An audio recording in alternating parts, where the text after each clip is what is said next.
नमस्कार, मी कृपा Sapkal news uncut मध्ये आपलं स्वागत करते। आढावा घेऊया टॉप 10 घडामोडींचा।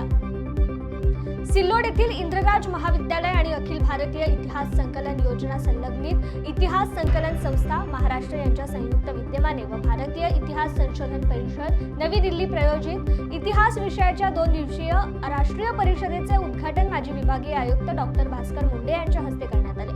यावेळी संस्थेचे अध्यक्ष माजी खासदार उत्तमसिंग पवार, संस्थेचे सचिव अशोक देवरे, बीजभाषक म्हणून महाराष्ट्र इतिहास परिषदेचे अध्यक्ष डॉक्टर सतीश कदम, इतिहास संकलन समितीचे अध्यक्ष प्राचार्य मुकुंद देवर्षी, महाराष्ट्र इतिहास परिषदेचे माजी अध्यक्ष डॉक्टर राधाकृष्ण जोशी, डॉक्टर बाबासाहेब आंबेडकर मराठवाडा विद्यापीठाच्या इतिहास विषयाच्या अभ्यास मंडळाचे अध्यक्ष डॉक्टर हरिभाऊ जमाले, माजी व्यवस्थापन सदस्य डॉक्टर राजेश करपे, चर्चासत्राचे समन्वयक आणि महाविद्यालयाचे प्रभारी प्राचार्य डॉक्टर व्यंकटेश लांब उपस्थित होते। विकसित झाला नाही कुठल्याही क्षेत्रामध्ये महाराष्ट्रामध्ये पश्चिम महाराष्ट्रात काम केलं, उत्तरांचं काम केलं, मराठवाड्यात काम केलं, विदर्भातही काम केलं। आपल्या पॉलिटिकल स्पेअरशी, राज्यकर्त्यांशी, राजकारण्यांशी गप्पा मारताना बरेच डायस मी पाहिले। तिथं मराठवाड्यावर अन्याय झाला, आमच्या मराठवाड्यावर अन्याय झाला अशी परिभाषा ऐकण्यात येते। जालना जिल्ह्यातील शेतकरी नाविन्यपूर्ण विचार करत आपल्या शेतीमध्ये नवनवीन प्रयोग राबवत असतात। शेतकऱ्यांनी आर्थिकदृष्ट्या सक्षम होणे गरजेचे आहे, तरी शेतकऱ्यांनी शेतीपूरक व्यवसाय व प्रक्रिया उद्योगांवर अधिक भर द्यावा असे आवाहन जिल्हाधिकारी डॉक्टर श्रीकृष्ण पांचाळ यांनी केले। कलश सीडस मैदान जालना येथे प्रकल्प संचालक आणि जिल्हा अधीक्षक कृषी अधिकारी जालना यांच्या वतीने 5 दिवसीय गोदा समृद्धी कृषी महोत्सवाचे आयोजन करण्यात आलं होतं। या महोत्सवाचे उद्घाटन जिल्हाधिकारी यांच्या हस्ते झाले। यावेळी प्रशासन अधिकारी, नागरिक मोठ्या संख्येने उपस्थित होते। काँग्रेस नेते राहुल गांधी यांची भारत जोडो न्याय यात्रा 10 मार्च रोजी गुजरातमधून महाराष्ट्रातील नंदुरबार जिल्ह्यात पोहोचणार आहे। पक्षाच्या स्थानिक पदाधिकाऱ्यांनी शुक्रवारी ही माहिती दिली आहे। नंदुरबार ते धुळे, मालेगाव आणि नाशिक अशी ही यात्रा निघेल, जिथे राहुल गांधी प्रभू रामाला समर्पित असलेल्या प्रसिद्ध काळाराम मंदिरात आणि भगवान शिवाला समर्पित त्र्यंबकेश्वर मंदिरात प्रार्थना करतील। अधिकाऱ्यांनी सांगितले की काँग्रेसचे माजी अध्यक्ष राहुल गांधी त्यानंतर ठाणे जिल्ह्यातील भिवंडी येथे जाहीर सभेला संबोधित करतील। त्यानंतर ही यात्रा मुंबईतील प्रस्तावित समापन सभेसाठी रवाना होईल। आगामी लोकसभा निवडणुकीच्या पार्श्वभूमीवर महाराष्ट्रातील शिंदे सरकारने मतदारांना आकर्षित करण्यासाठी मोठा निर्णय घेतलाय। महाराष्ट्र सरकारने नोव्हेंबर 2005 किंवा त्यानंतर निवृत्त झालेल्या राज्य सरकारी कर्मचाऱ्यांसाठी केंद्राच्या नवीन पेन्शन योजनेची सुधारित आवृत्ती लागू करण्याचा निर्णय घेतलाय। अध्यक्ष महोदय, निवेदन के बाद नियम 47 अन्वये सुधारित राष्ट्रीय निवृत्ती वेतन योजनेबाबत मला निवेदन करण्याची संधी दिल्याबद्दल धन्यवाद। अध्यक्ष महोदय, हजारो शासकीय कर्मचारी अधिकाऱ्यांच्या जिव्हाळ्याच्या विषयावर निवृत्ती वेतन या विषयावर या ठिकाणी आपण सरकारने निर्णय घेतलाय। शासनाने 1 नोव्हेंबर 2005 रोजी व त्यानंतर नियुक्त होणाऱ्या कर्मचाऱ्यांना नवीन परिभाषित अंशदान निवृत्ती वेतन योजना लागू केली। तसेच केंद्र शासनाप्रमाणे दिनांक 1 एप्रिल 2015 पासून राज्य शासकीय कर्मचाऱ्यांना राष्ट्रीय निवृत्ती वेतन प्रणाली लागू करण्यात आली आहे।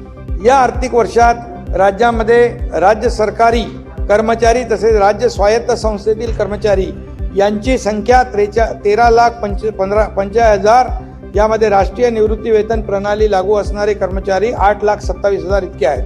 त्यावर शासनामार्फत जुन्या निवृत्ती वेतन योजनेवर 52,600 ते डिटेलमध्ये बोललो 89 कोटी इतका खर्च करण्यात आला।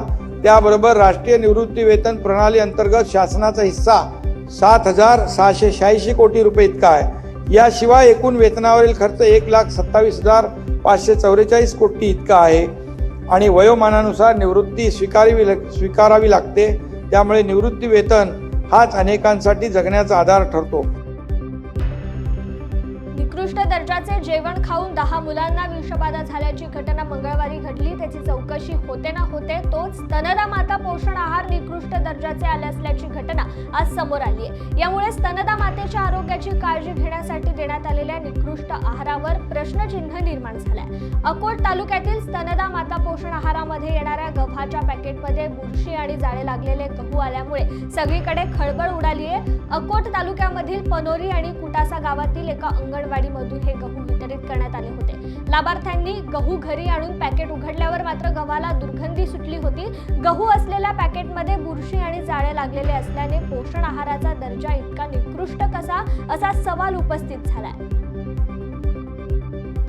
पुरंदर तालुक्यातील पुणे पंढरपूर मार्गावरील मोटारसायकल आणि कार यांच्यात आज शनिवारी सकाळी अपघात झालाय. यामध्ये मोटारसायकलवरील 2 जण जखमी झाले.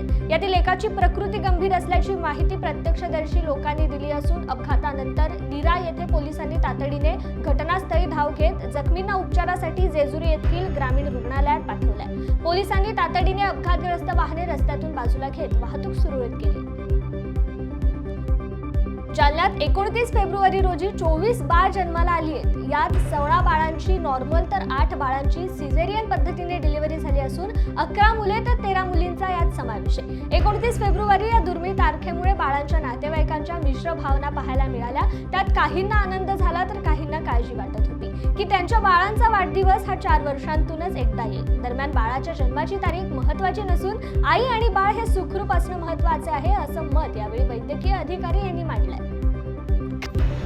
नमस्कार, मी डॉक्टर स्मिता गावडे पंडित, स्त्री व बाल रुग्णालय इथं वैद्यकीय अधिकारी म्हणून कार्यरत आहे. आजची माहिती याच्यावर देणार आहोत की 29 फेब्रुवारीची काल तारीख होती.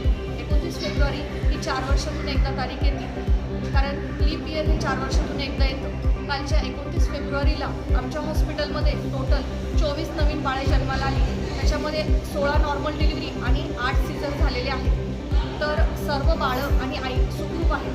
8 मुलं जन्माला आले नॉर्मल डिलिव्हरीने आणि 8 मुली जन्माला आल्या नॉर्मल डिलिव्हरी आणि 8 जे सीझर झाले त्याच्यामध्ये 3 मुले जन्माला आली सीझरनी आणि 5 मुली जन्माला आल्या सीझरद्वारे. तर सर्व बाळं आणि आई सुखरूप आहेत.